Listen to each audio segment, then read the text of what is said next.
So I don't actually have great moves. No. Breach.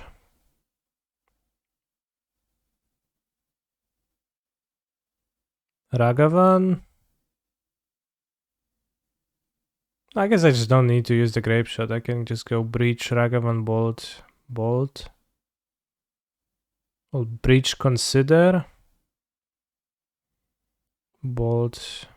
No, but Ragavan is free. Well, Consider is also free if I hit a land. But then it's risky because if we don't hit, then we only get to kill one guy.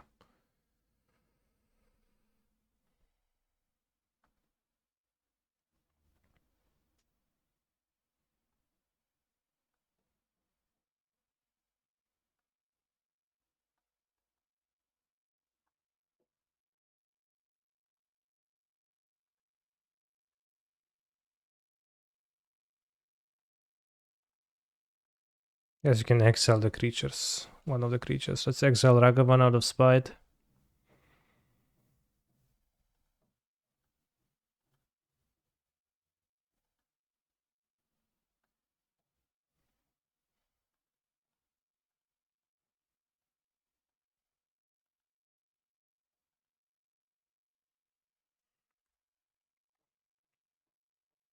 So just draw 3 for 2 mana again.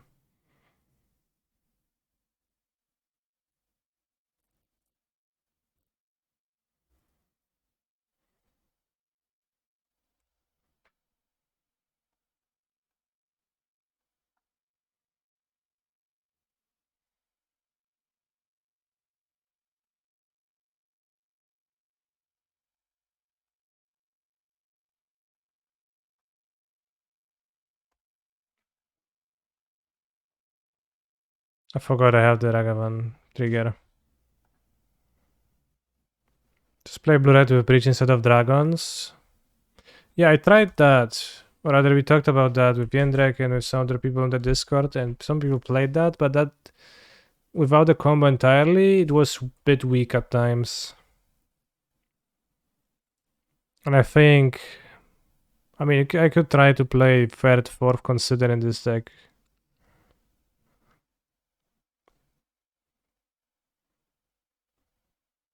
I guess DRC is also good for value breach, kinda, sort of.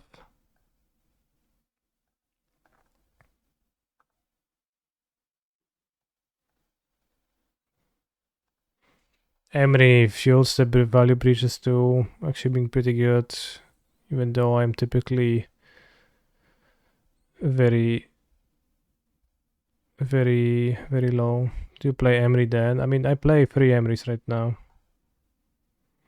Could play Fotscar, which only costs 1 card to draw a card.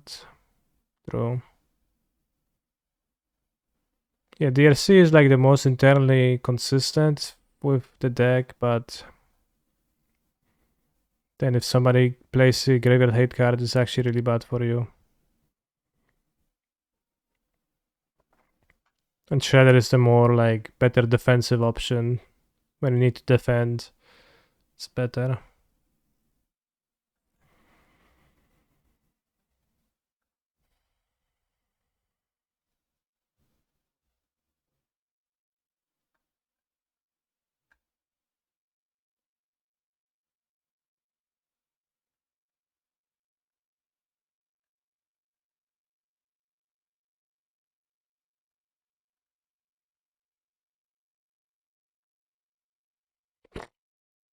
Nice card.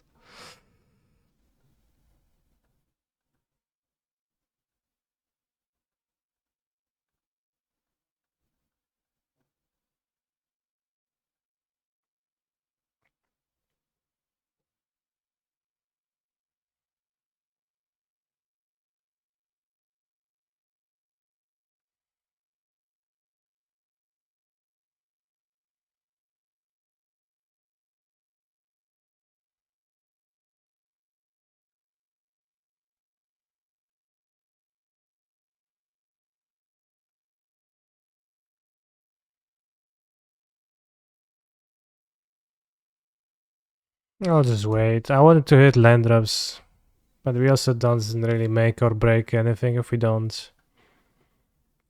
Don't want to Misha's research desk from my graveyard to 2 treasures. That seems a bit wasteful. Only makes me spend 1 mana on this turn.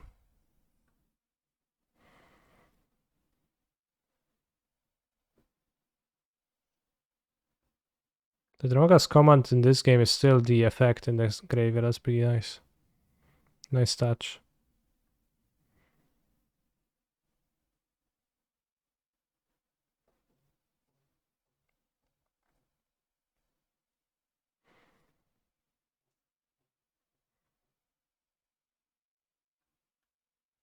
Okay, bro, you win this fight. I've never seen that bug. Well, me neither. First time. First time.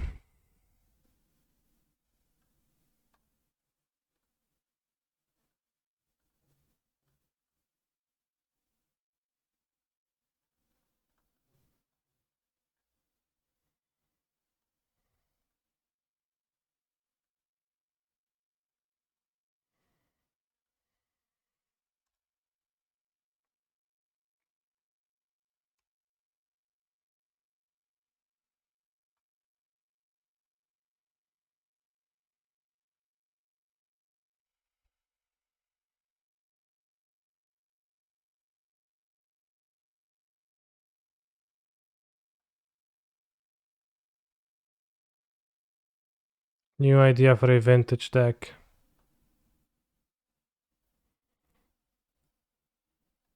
Why not try it in vintage too?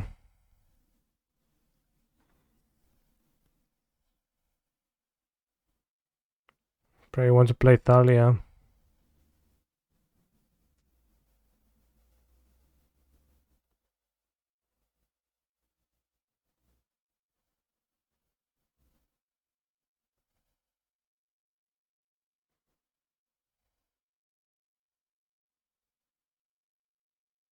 Definitely want to play Thalia rather than Ephemerate. Ephemerate seems a bit misguided.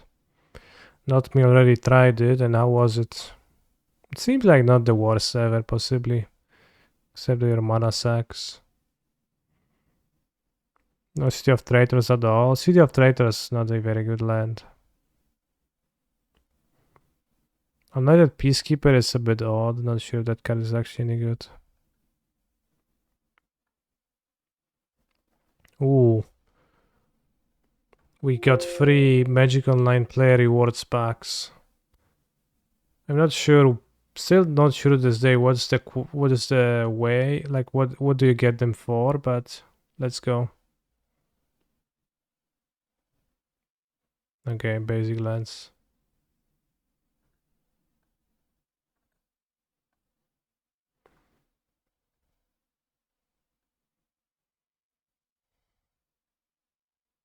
I feel very rewarded.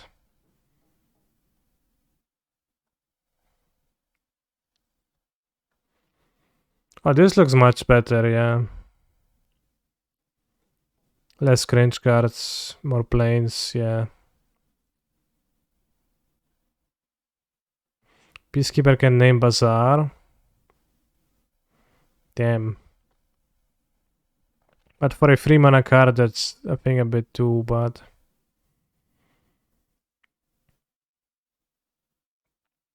Stoneforge Mystic and Caldra is a bit tough to deal with in Vintage, surprisingly.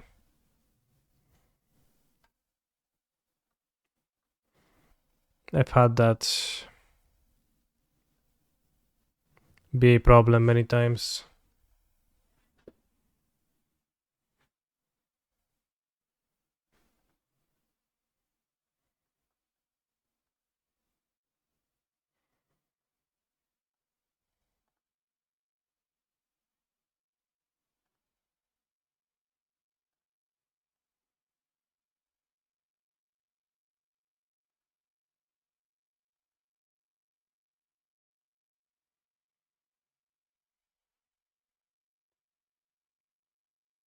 I have Lightning Bolt in my graveyard so I can kill them.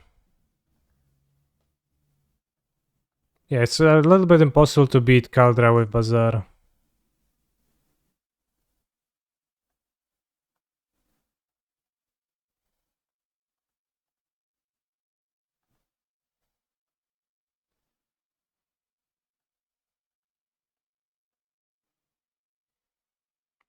Went 4-1. We lost to Yawgmoth, which I don't have a better solution than to be on the play and excel their mana dorks.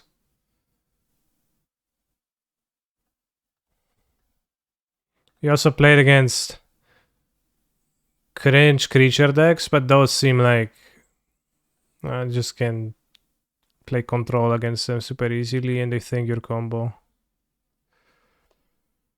But I don't know, I like the vibe of this deck list. Iconoclast was okay, but seemed just kind of weaker than Shredder. Shredder is not like super excellent too, but I think in the spots where it matters, it benefits just a tiny bit often. Imagine attacking with Caldron and tapping it thanks to the initiative guy. Oh snap, bros. Maybe you will see me cast initiative cards in the Vintage Challenge tomorrow. Or you would have seen me cast those in the Vintage Challenge tomorrow. If not for one stinky little fact. You know, subscribe to Mana Traders.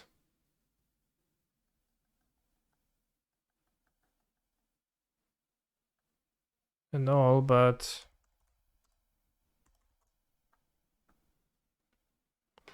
unfortunately they are out of White Plume Adventures right now.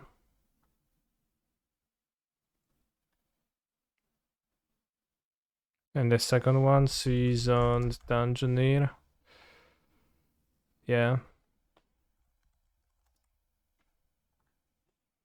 Pyro they have.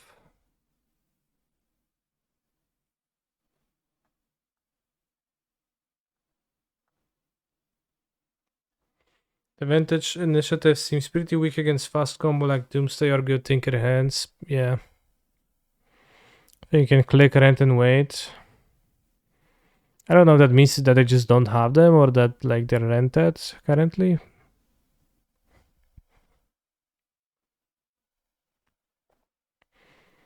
But you can definitely just lose to turn 1 Tinker, which is not great.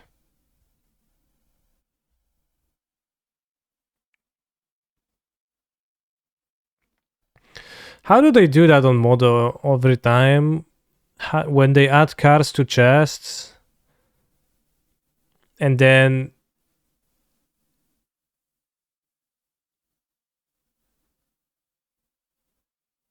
they add them and then they like make them drop at some rates and then it costs 70 tickets and then they up the rate and it costs 10 tickets. This happens with every new card. Like Kappa Cannoneer, right, was 100 tickets for a moment. Minsk and Boo was 100 tickets. Displacer Kitten, which I don't even know if anybody plays that in a serious deck, but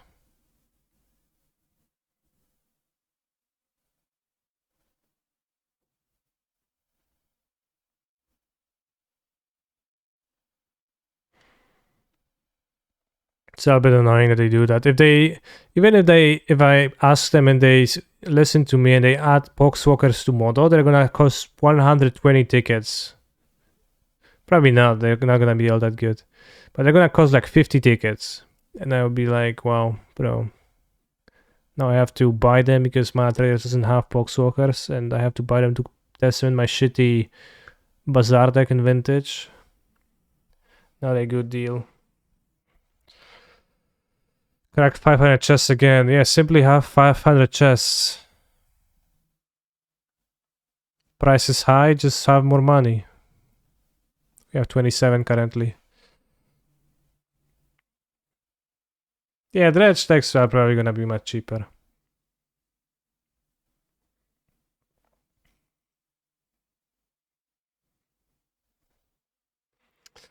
Alright, so tomorrow challenge with this list. Maybe I'll think of some changes to it, but it vibed well. I liked my cuts of everything, to play less amount of everything and just Only 4 copies of the key cards that are actually great. Bobble, Ragavan, Bridge Iteration, and then the rest is kind of combined in small amounts with everything else. See you tomorrow. Thank you for watching today.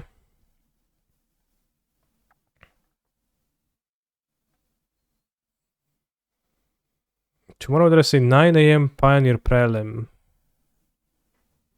But I might be up for the standard challenge, I don't know yet.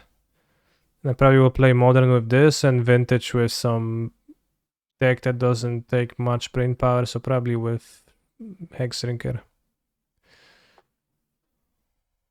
Because it's good for double queuing. Standard mono red. This deck is pretty intensive at times though. Tomorrow's the 32 people tournament too, right? Yes. The showcase. Modern showcase qualifier, but you know, I'm not playing in those as I'm not invited.